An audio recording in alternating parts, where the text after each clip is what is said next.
स्वदेश तथा विदेशमा रहे बसेका प्यारा नेपाली दाजुभाइ तथा दिदीबहिनीहरू, नेपाल राष्ट्रका निर्माता, नेपाली समाजका समन्वयकर्ता एवं एकताको धरोहर श्री 5 बडा महाराजा धीराज पृथ्वी नारायण शाह आम नेपालीका निम्ति श्रद्धा तथा सदा स्मृतिका व्यक्तित्व भइबक्सिन्छ।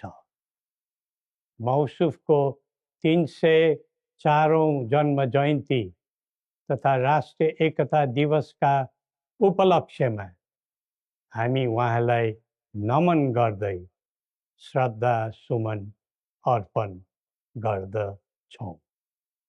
जस्तोसुकै शक्तिसँग पनि सङ्घर्ष गरेर राष्ट्र एकीकरणमा सबै जात, सबै धर्म र सबै क्षेत्रका नेपालीको सक्रिय, सबल र सफल नेतृत्व गरेको शाहवंशीय राज संस्थाको इतिहास सबैका सामु छर्लङ्ग छ। नेपाली जनताको खुसी र समृद्धिलाई नै आफ्नो रुचि ठान्ने शाहवंशीय परम्परा रहँदै आएको छ।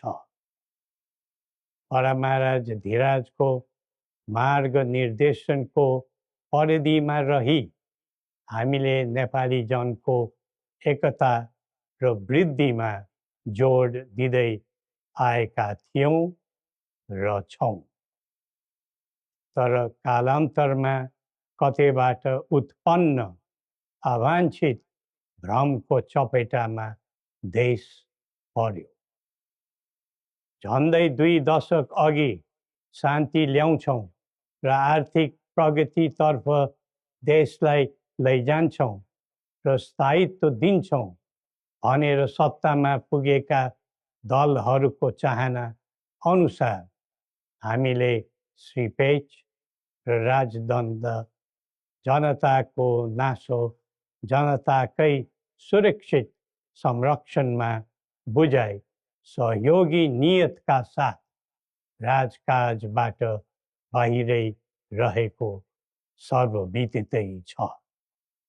यो दायित्वबाट पलायन वा निषेधित राजनीतिका निम्ति कमजोरीको अनुमोदन थिएन।